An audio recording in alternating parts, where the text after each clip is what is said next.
কতই না বিচিত্র আমাদের এই পৃথিবী, প্রাণেরও কতই না বিপুল সমারোহ। পৃথিবী জুড়ে রয়েছে নানা ধরনের প্রাণীর ও উদ্ভিদের অস্তিত্ব। তাদের প্রত্যেকেরই আলাদা আলাদা স্বভাব ও বৈশিষ্ট্য রয়েছে। জীবনযাপন, আচার আচরণ নানান ধরনের। সেসব সম্পর্কে আমাদের ধারণাই বা কতটুকু? আজ আমরা জেনে নেব তেমনই কিছু তথ্য। দর্শক, এই পর্বে আমরা হাইড্রার কিছু বৈশিষ্ট্য জানাবো আপনাদেরকে। হাইড্রা জলচর প্রাণী এবং স্পঞ্জ প্রাণীদের চেয়েও উন্নত। এদের রং কখনো সবুজ এবং কখনো বাদামিও দেখা যায়। পুকুরের জলে খোঁজ করলে দেখা যায় শ্যাওলা বা জলের লতাপাতার গায়ে লেগে আছে।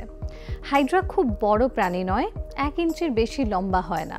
হাইড্রাদের শুঁড়গুলি সাধারণত চিকন চুলের চেয়ে অধিক মোটা হয় না। এজন্য এটার খুঁটিনাটি সব দেখতে হলে অণুবীক্ষণ যন্ত্রের প্রয়োজন হয়। পুকুরে হাইড্রা একগাছি শুঁড় নিয়ে অণুবীক্ষণে পরীক্ষা করে দেখা গেছে যে তাদের গায়ে 250টিরও বেশি ডিজাইন অপশন নিয়ে ওয়ালটন স্মার্ট ফ্রিজ, বোঝে আপনার প্রয়োজন।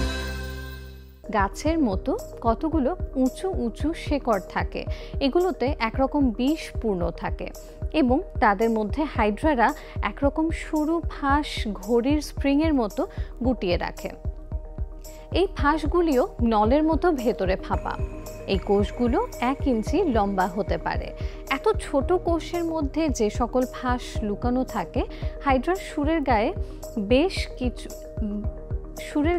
20 কোষ থাকে। সেগুলো কত সরু তা আমাদের মাঝে মাঝে ভাবিয়ে তোলে। আজব ব্যাপার হলো, হাইড্রার শরীরে মুখ ছাড়া আর দ্বিতীয় পথ নেই। খাদ্য হজমের ব্যাপারেও তারা অনেক উন্নত। গরু, ছাগল, মানুষ, বড় বড় প্রাণীদেরও পেটের ভেতরটা এইরকমই কোষ আচ্ছন্ন থাকে এবং তা থেকে নানা রকম রস বের হয়ে খাদ্য হজম করে। বড় প্রাণীদের শরীরের কাজের সাথে হাইড্রার জীবনের কাজের অনেক মিল আছে বলেই হাইড্রারা তৃতীয় শাখার প্রাণী।